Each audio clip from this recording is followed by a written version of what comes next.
ఇది జీవో 2022లో అంటే YSR CP government లో ఉండేటప్పుడు ఈ జియో ఇష్యూ చేశారు. అయితే విషయం ఏమైందంటే కరెక్ట్ గా 15 days బ్యాక్ 20 days బ్యాక్ మాకు అన్ని కలిపి ఒకే పోర్టల్లో అంటే సింగిల్ విండో విధానం తీసుకొచ్చి ఆ సింగిల్ విండో విధానంలోని ఇప్పుడు మన electrical department permission, R&B permission, panchayat municipality permission, police permission, electricity permission, ఈ 5 పర్మిషన్స్ డెఫినెట్ గా మనకి వినాయక మండపం పెట్టాలంటే ఉండాలి. ఇంతకు ముందు ఏం చేసేవారంటే ఒక్కొక్కరు ఒక్కొక్క దగ్గరికి వెళ్లి పర్మిషన్ తీసుకునేవారు. మేము అలా కాకుండా ఒక జాయింట్ ఇన్స్పెక్షన్ పెట్టి ఒక జాయింట్ సింగిల్ విండో విధానం పెట్టాం.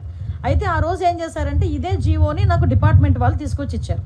ఇస్తే నేను యాస్ట్రీస్గా ఈ జీవోలో ఏదైతే ఉందో మేము దాన్ని చెప్పడం జరిగింది. అయితే ఈ విషయం తెలుసుకున్న వెంటనే గౌరవ సీఎం గారికి విజ్ఞప్తులు వచ్చినాయి. గౌరవ సీఎం గారు కూడా దీని విషయం మీద మమ్మల్ని అడిగిన వెంటనే సార్ ఇలా జరిగింది, ఇలా జీవో ఉంది అంటే ఇమ్మీడియట్ గా ఆపండి, ఎవరు కూడా రూపాయి కూడా కలెక్ట్ చేయొద్దు. ఎస్పెషల్లీ ప్రతి సౌండ్ సిస్టమ్ కి మనకి ఏదైనా మన సౌండ్ సిస్టమ్ పెట్టామంటే దానికి పర్టికులర్ గా మైక్ కి పర్మిషన్ తీసుకోవడానికి 100 రూపాయలు తీసుకుంటారు డిపార్ట్మెంట్ వాళ్ళు కూడా. అది కూడా తీసుకోవద్దు వినాయక చవితులకి అని చెప్పి చాలా క్లియర్ గా 10 రోజుల క్రితమే ఈ విషయం చెప్పడం జరిగింది. ఎవరు దగ్గర ఎక్కడ కూడా ఎటువంటి ఫీజెస్ కూడా కలెక్ట్ చేయట్లేదు, ఎటువంటి చలనాలు కూడా కలెక్ట్ చేయట్లేదు. ఏదైతే వినాయక చవితి అదే విధంగా దుర్గా నవరాత్రి ఉత్సవాలు మన రాష్ట్రంలోనే కాదు మన దేశంలో చాలా ప్రెస్టేజియస్ గా చాలా భక్తి శ్రద్ధలతో చేసే భక్తులు ఎవరైతే ఉన్నారో వాళ్ళెవరు కూడా ఇబ్బంది పడకూడదనే 10 రోజుల క్రితమే గౌరవ సీఎం గారు అందరికీ కూడా ఇన్స్ట్రక్షన్స్ ఇవ్వడం జరిగింది. ఈ రోజుకి కూడా కనీసం మైక్ పర్మిషన్ కి కూడా మేము ఎవరం కూడా డబ్బులు తీసుకోవట్లేదు. ఇది క్లియర్. దీనికి నేను 20 రోజుల క్రితం మాట్లాడిన మాటలను తీసుకొచ్చి వైఎస్ఆర్సీపీ వాళ్ళు ఏమీ లేదు అన్నట్టుగా ఈ రోజు కావాలని దాన్ని ట్రోల్ చేసే పరిస్థితి చూస్తా ఉంటే వాళ్ళ తాలూకా తెలివి తక్కువతనం, అదే విధంగా